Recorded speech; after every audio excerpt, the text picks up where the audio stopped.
He had the double at the age of 17 back in 2018 in Berlin, and then 2 years ago in Munich.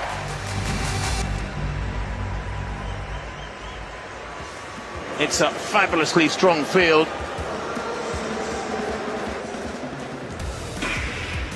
12.5 laps of the track then, and 13 minutes these days is fairly run-of-the-mill, it has to be said, but Jakob Ingebrigtsen starts here as extraordinary favourite.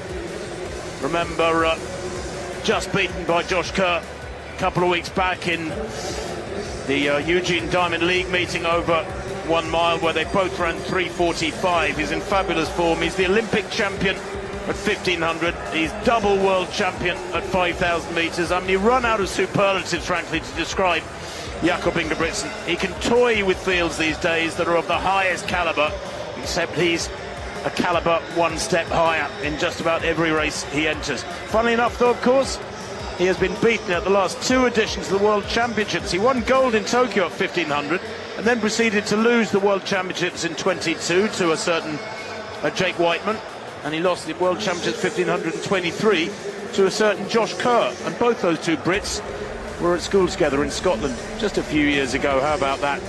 But this is not a quick first lap. They've gone through there in about 65 seconds, Phil.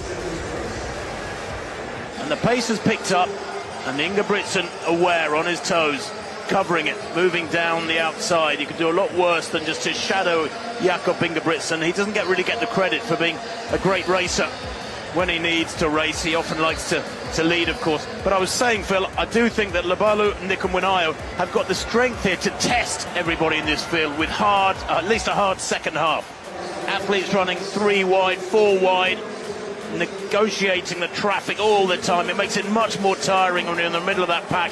And Jakob Ingebrigtsen doing the right thing here. And interesting to see George Mills moving up alongside him. When you're in the middle of a pack like that in a 5,000 and it's slow, you're constantly getting banged, you're watching the heels of the athletes in front of you, you get spiked, you hardly notice it, but you do get ripped up the front of your shins, you get people pushing you in your back. It really does sap you, and it's much nicer to be out near the front, or at least away from the really big traffic in the middle of the pack and running in clear air, and that's what you do by running around the outside.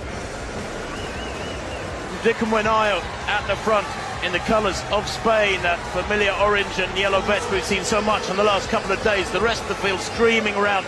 But I'll tell you what, if you want to have a shot at a medal, you can't afford to be 10 or 15 metres back and in 12th or 15th or 17th place in a race like this. That's a huge spread amongst the first 15 athletes.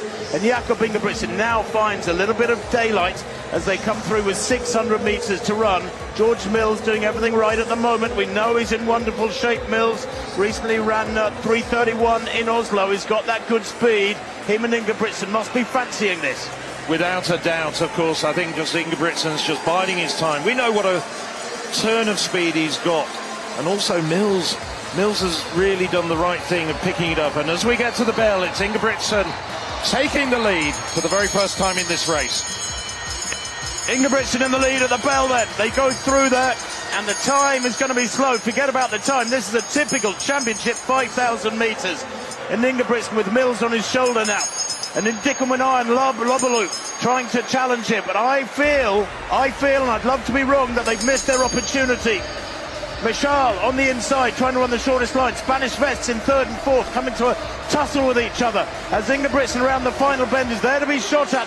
But has he got the strength? He's a master tactician. He's a master at winding it up in the last 300 metres. A little glance over his shoulder there. And George Mills, the 3:48 miler indoors, can't go with him as Ingebrigtsen changes gear and moves away. He does have fabulous finishing straight speed. And he covers the last lap now, winning by 10 metres and going away to make it a hat-trick of wins. That last lap I got at 53.6 from Ingebrigtsen, and all the hard running, frankly, coming in the last 250 or so. He winds it up imperceptibly. It's really deceptive. You really can't tell it because he's not a violent, he's not a powerful arm-swinging sprinter. He just gradually turns it up, keeps cranking up the knob and turns the speed on full speed when he hits the home straight. He's very, very hard because you've got to accelerate to get past Ingebrigtsen, Phil, and it means you need to accelerate twice, a double whammy, because he's accelerating all the time. Ingebrigtsen, though, impossible to resist. He just bided his time. Labalu coming through very strongly on the last lap, but just didn't have the flat speed. He overtook the two Spaniards, Michal and Nduikamawayo, but got himself up into third place. But I think it was a missed opportunity as well for Labalu and Underkumawayo in particular. They should have taken it out much faster, much earlier. Gold medalist and European Athletics champion Roma 2024, representing Norway, Jakob Ingebrigtsen.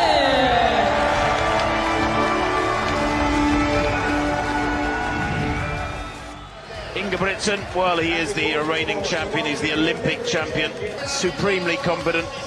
He is the European record holder with 3:27.14. He's the fastest in Europe this year with 3:29, the only European under 3:30 in 2024, and the Norwegians, of course.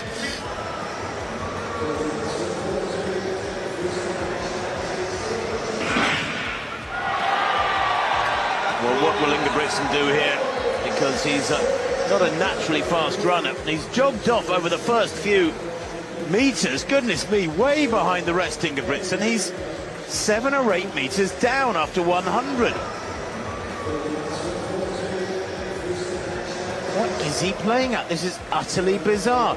And if they push it hard from the front, well, he's going to struggle to get back on terms with them, certainly for the next couple of laps. Why give yourself that much work to do after 200 meters? It's very strange indeed. The athlete at the front, Baltus, is the Dutch competitor for the Netherlands, a 3:34 performer. Now Ingebrigtsen just easing through. There's something of the sort of Mo Farah about this. He always used to hang around towards the back of the big races and then ease his way through in the last couple of laps. But Ingebrigtsen watching everything that's going on, not wanting to get too involved, and I think probably wanting to economise. He has got that 5,000 final in his legs, Alex, I suppose, even though it was a few days ago. But Baltus leading here from Elma of Switzerland, and this is not quick, but perhaps a little bit quicker than the first race. Well, yes, I mean, he does have that in his legs, but he's used to doubling up in this exact way at the last 2 European Championships and winning gold across both events. So don't see it being a huge factor when you consider also that he didn't have to run a preliminary round, and yes, if he wasn't feeling like doubling up, the fact that it was a straight final might have helped him in that sense. And trying to make a move through on the inside there. It's again a bit of a squabble in the middle. We've seen a couple of falls, particularly in that steeplechase heat, where there was 3 fallers, I think it was. They'd all made very dicey, very nervous viewing. So they enter this penultimate lap with Ingebrigtsen right towards the back, boxed on the inside. He's got plenty of time, 2:01 at 800 metres. Remember the last 800 in the first heat, semi-finals in effect, just 2 races before the final, was about 1:49. Ingebrigtsen, you would think, would want to start easing round towards a more sensible position, but perhaps he's happy enough. Fogg of Great Britain on the shoulder of Baltus. He's running good tactical race at the moment, and Adam Fogg, although he didn't have a great run in Oslo last week, was disappointed with that. Koskoren now moving through, Andy Koskoren towards the bell. This is smart running from the Irishman. Baltus there in second. Fogg losing his position at the moment badly as they go through the bell. He's back in about 9th place, and it looks like there's a fall there, and there is. And 4 men have gone down. Oh, that's disastrous. That is disastrous. And the Swede, I think, is really suffering there. It looks like he's hurting. It's Pilstrom who's on the ground. The rest of them, though, easing through.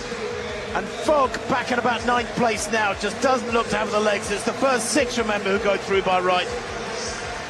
Ingebrigtsen moving up towards the top 6, easing past the pole now. Biderka into 5th place, round the outside into 4th. Very impressive last 300 is for Ingebrigtsen. He had it under control all the time, didn't he? Riva, the Italian, down the home straight in front. Ingebrigtsen down the outside, and Fogg run right out of this one. Bit of a disaster this for the Briton, as Riva is just passed by Ingebrigtsen there as they cross the line. 3:37, much quicker than the first race, but what a shame, what a tiny, messy race. Watch this again. Now what causes it? Bang, it's the German who goes down, and then the Portuguese, and rolling around on the inside, the Belgian as well, that's a Vermeulen. Oh dear, Well, Baltus, I think it was, in the Dutch vest there, the orange, put his hand on the back of Habs to try and get some space, but he was going down at the time, just couldn't stop. Ingebrigtsen kind of switched himself on there, as you said, with 300 to go, and made it so easy. He looked good, didn't he? Very powerful, very fresh. Glances across that at Riva, smiling at Ingebrigtsen. The rest of them qualifying quite comfortably. Riva going through for Italy. Ingebrigtsen, Riva, Habs, Meslek, Koskonen, and Nada.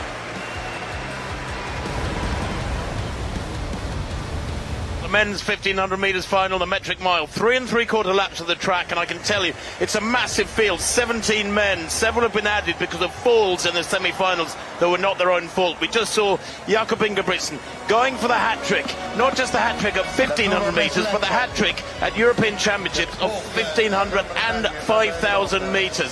He is a phenomenon, this man. 4 of the last 5 titles have been won by the Ingebrigtsen family, because his brothers kept winning it as well. Henrik in 2014 and in 2012, and Philip in 2016, but he's won the last 2 in Berlin and Munich. In fact, this young man has been hoovering up medals for fun since 2017, when he won the European Junior 5000 title, and he then had the audacity a few weeks later to win the European 5000 senior title.